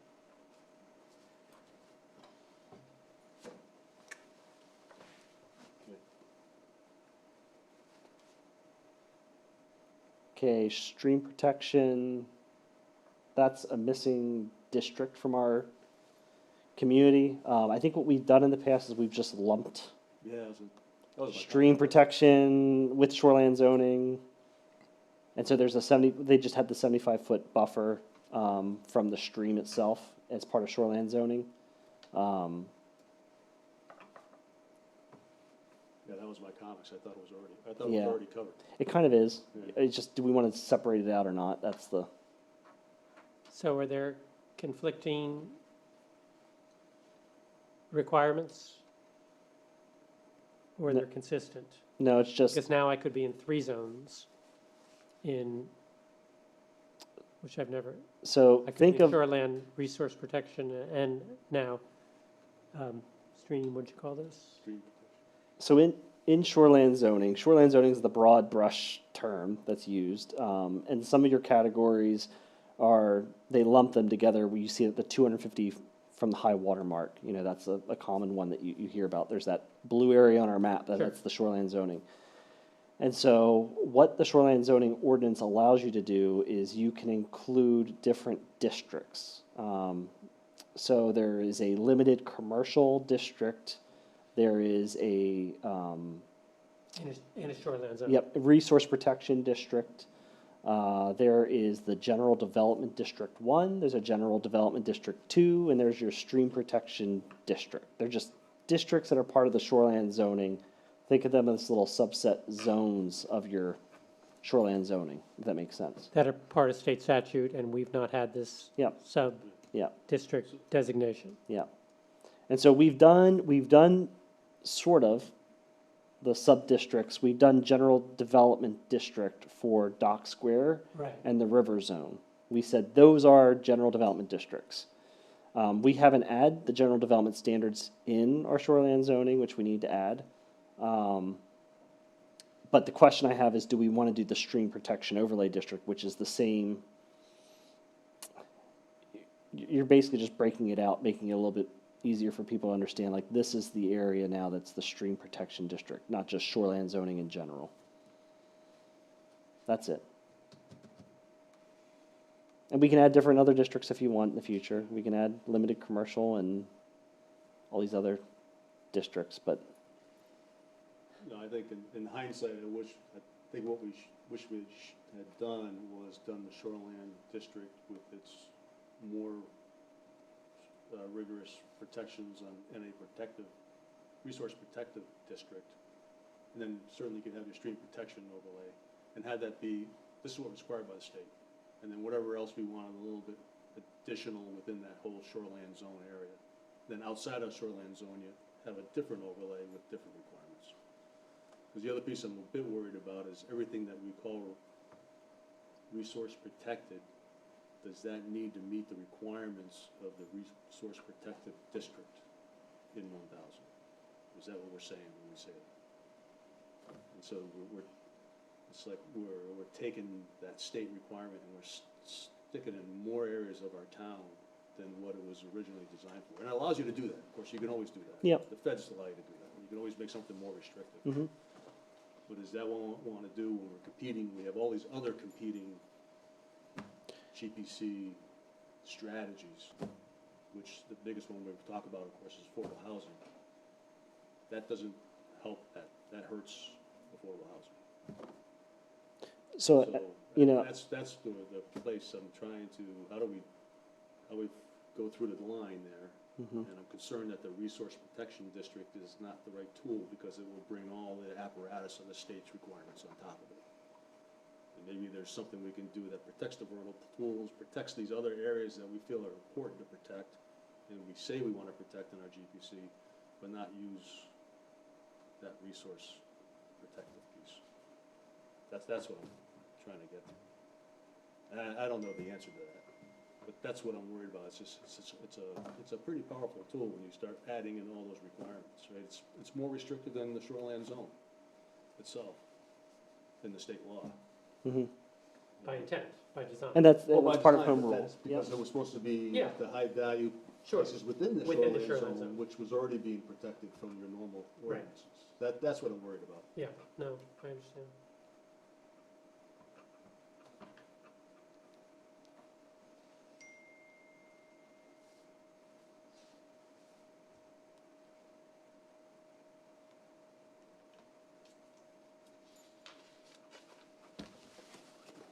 I gotta do more work on that. Hmm? It's just, I have to do some more reading. Yeah, me too. To Yeah. understand. But I'm fine with the street protection, Okay. I think. These are your zoning regulations. So shoreline zoning, these are the different uses here. Again, we're not adding anything that was not in chapter 1000. This is your uses permitted. So the reason we struck out single and two-family dwellings is that's not allowed in that area. Instead, I believe it was under planning board approval, if I remember correctly, that they moved it to. What section is that? 14? 4 points, I think it's 14. 14. Oh. The required planning board, if I remember correctly.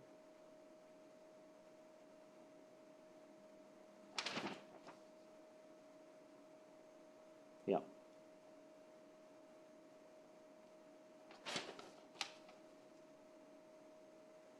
I don't think two-family was allowed in resource protected. So that was, go up there, go up, Nadia. That was, this section is shoreland, I believe. Go up, keep going. Right there. That's shoreland zone, uses permitted. Or So, not within, okay, I saw the Right, resource. right. Yep, this is just shoreland, and then if Yeah. we go down Yeah. to resource protection, if you go down,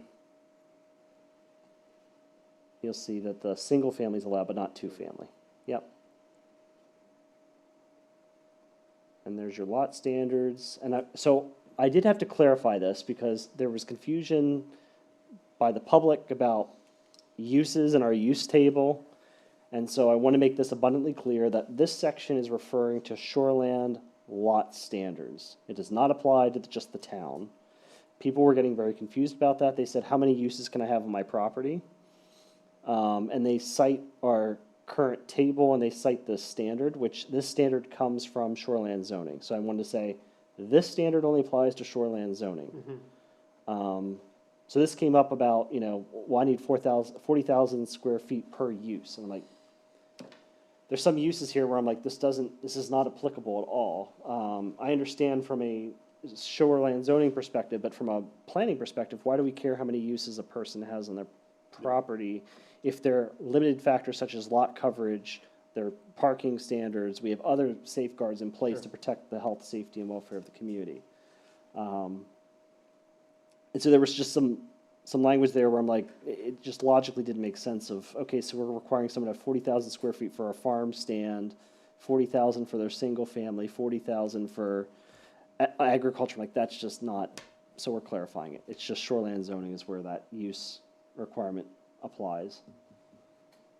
And so you'll see this did change a little bit with our standards. All we did here was it had other uses listed, which was not something that was in our shoreland zoning. Really, your shoreline zoning should be water-dependent uses in that area. And so you'll see that we clarified and added government, commercial, these are all from shoreline zoning. So it's just to clarify, again, the intent of what uses and what the lot size requirements are for the area. No questions with that. This is again shoreline structures and setbacks, because you have a separate section in your chapter 6 that deals with townwide setback standards. So again, we clarified this. We also mentioned about the riverfront zone, about the different setback requirements. So there we pulled in resource protection. So see, it says that district. That was a wording thing which I did talk to Maine DEP about. I said when it says that district, it's referring to the resource protection zone or district in the ordinance. And he says that's correct.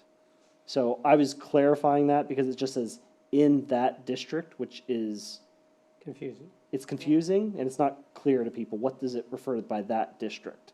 But, so the resource protection zone within those districts. That's not the way I read that.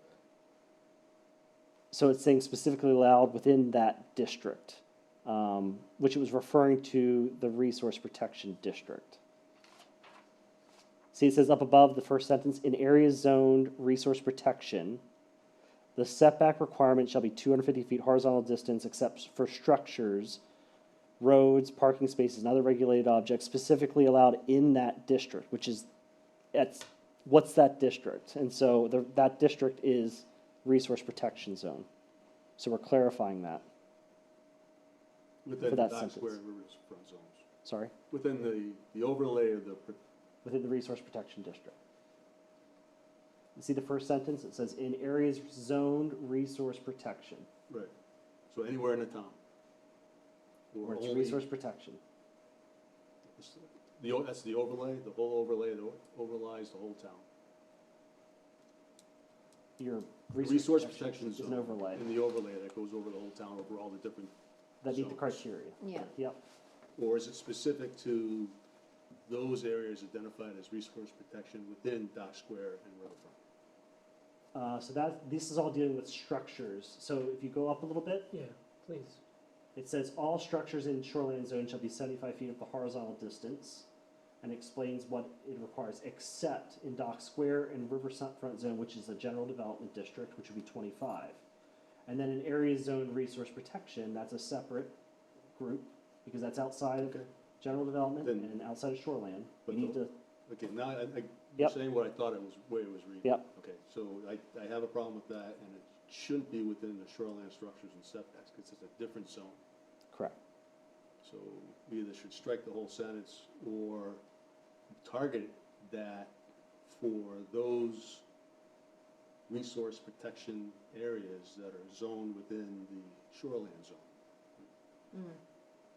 The overlay, you got your riverfront and your Dock Square zone, you got your shoreline zone on top of that, then you got this resource protection zone on top of that. It doesn't seem to make sense to have the rest of the town reference in 4.17, which is titled shoreline That's- structures yeah. and setbacks. This is all shoreline zone. This is not in your general development standard. This is not your general So setback it's the standard. That's resource Dan's protection zone question. within the shoreline Correct. zone. Because we talked about how the general development districts, your Dock Square and Riverfront zones, are separate from your shoreline. Just like your resource protection sort of takes precedence over just general shoreline zoning, that's that section.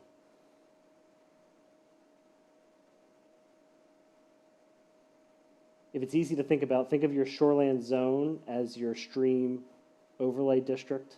That's the same thing, it's 75 feet. So, Yeah, but I think Dan's point is to clarify that that doesn't apply to Yeah, there's just. resource Yeah. zones outside of the shoreline zone. right, so it should say in areas zoned resource protection within the Shoreline zone. shoreland zone. Or within the Dock Square and Riverfront zone, whichever. Because the whole section just on shoreline, right, and not resource protection, which is a different overlay zone right. in our It's town. part of shoreline zoning. Resource protection is part of shoreline zoning. It should be. It is part. We've expanded it outside of the shoreline zone. If you're that concerned about it, we can remove vernal pools if that's such a No, heartache I'm not for about you. the vernal Because that's the pools. only section that we're really concerned about No, here. there's other That's- spots. Either I didn't understand it before, or I missed it before, but we added other areas to protections, to resource protection, that brings in chapter 1,000 than we needed to. And I think that was a mistake on part of the town. We should have had the shoreland zone, and then a subset of that was the resource protection zone for its specific requirements. And then we should have just come up with our own non-chapter 1,000 Kennebunkport's own resource protection area, where we have what we want to do and how we want to manage our vernal pools and our upland areas and so forth, and what do we want to put on. But we didn't do that, so we've got this huge, that's why I'm worried about expanding it. That's all. And with this being the shorelands piece,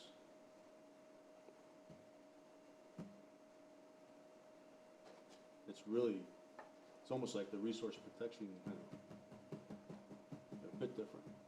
It doesn't cover all of the shoreline. It covers parts of the shoreline zone, and it covers parts of every other zone. Right? I'm not wrong on that, right? The resource Shoreline does impact a lot of the town. It does impact a lot of the Yeah. town. The resource protection impacts some of the shoreline zone and some other areas of the town that shoreline didn't.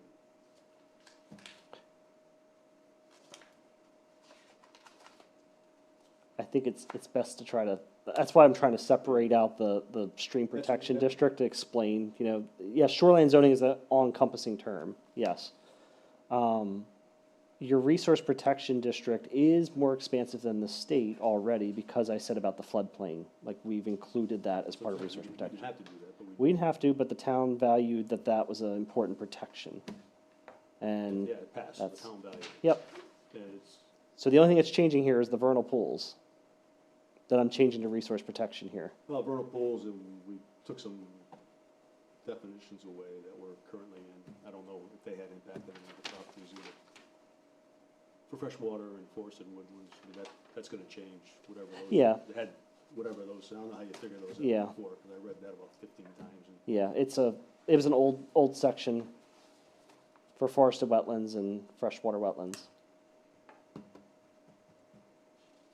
And actually, in that case, we're doing less protections, if I remember correctly, for the forested it wetlands that were part of, It could. It's just, but if we're talking about shoreland here, yes, we I are. think we have to, that we should only talk about the resource protection zone as it relates to the shoreline zone. That's, and not as its own outside of the shoreline zone. So again, to my point, you might as well just remove the vernal pool if that's what's confusing you, because that's the only section that we're really deviating in resource No, protection. No, I mean, it's just a grammar question and clarity question. Did you intend to mean areas outside the shoreline zone or not in this, whatever, And I 417? think if we try to say, yeah, we did, then he's gonna say, well, why is it titled shoreline? It's part of shoreland zoning. Right, Correct. yeah, so, So you can expand it above the shoreland, like that's what we've done. We did that for the floodplain. We're doing that with vernal pool in this proposed So- change. So but that, are you reading it so that the shore, resource protection It's part of Area. shoreline zoning. is within shoreline zone, It's in part of shoreline zoning, yes, no matter where that is? yes.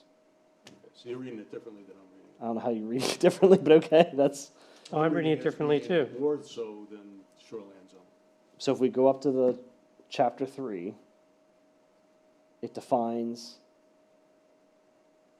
what is in resource protection, what's in the, right here,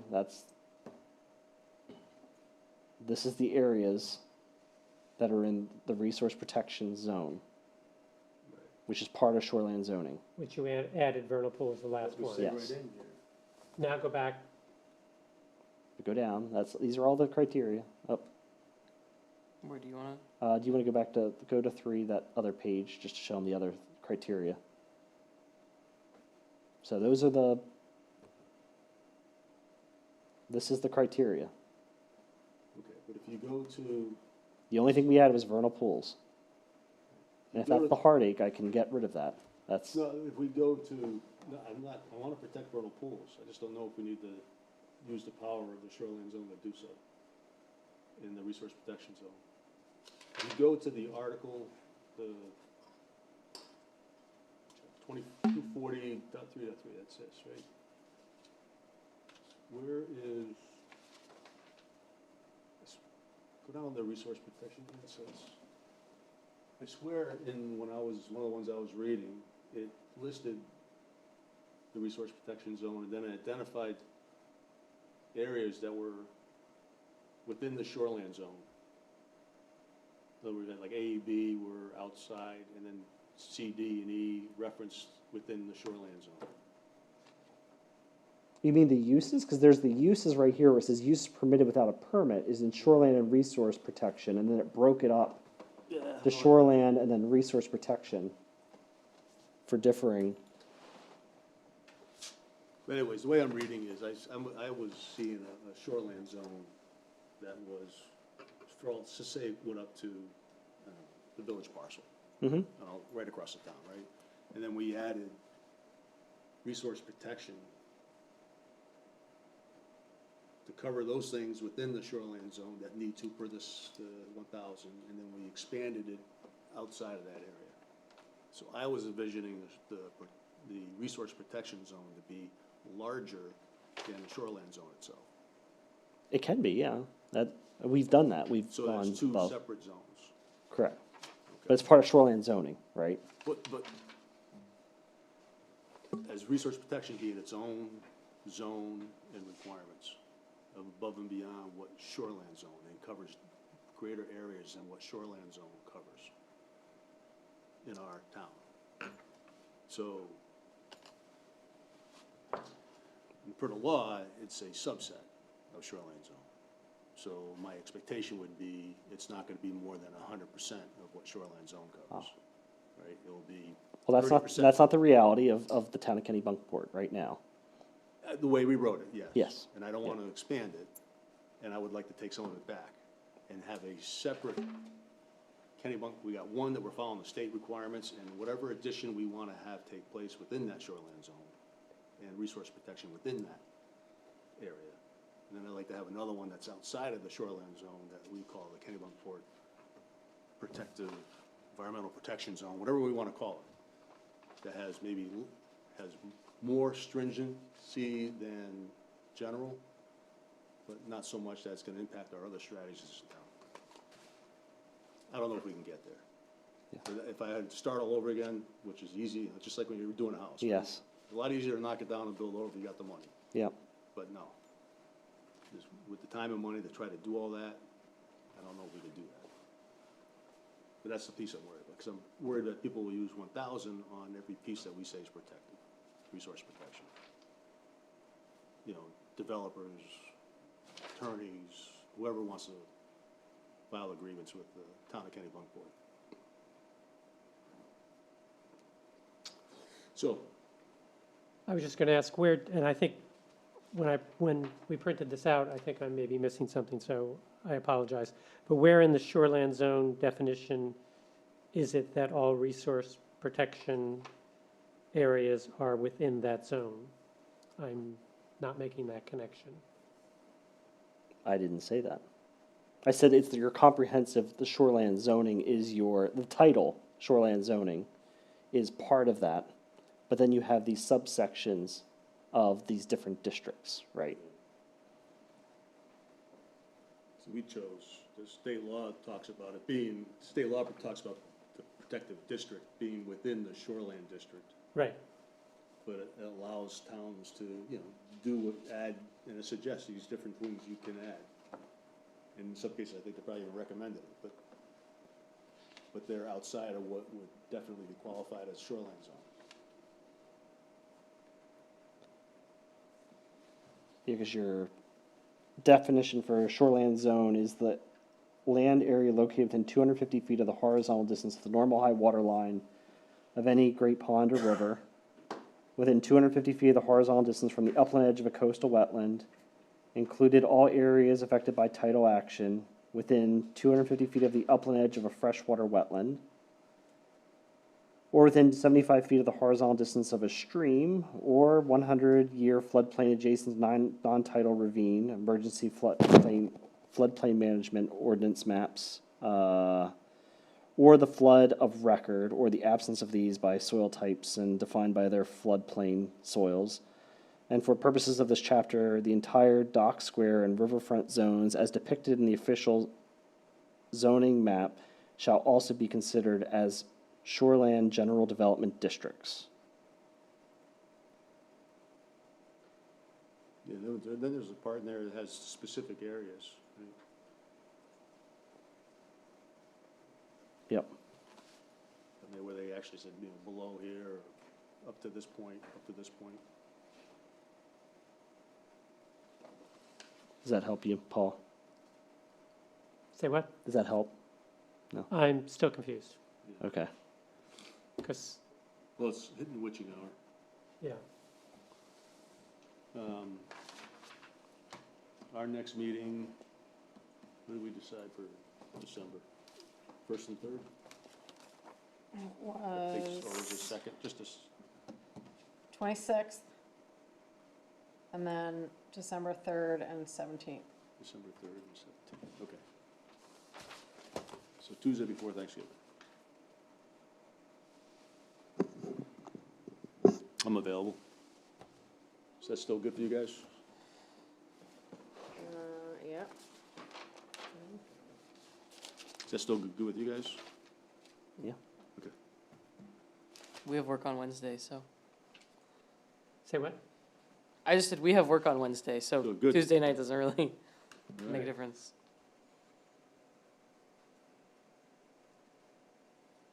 Thanks for the discussion. You guys have the documents now. You can go in and make Yep. additional questions, comments. Yeah, well, I'll throw in comments, questions, and. Yep. Okay. All right, Do you want a motion to adjourn? yes, I would. I'll make a motion to adjourn. Second? Second. All in favor? Aye. Aye. Thank you all for watching.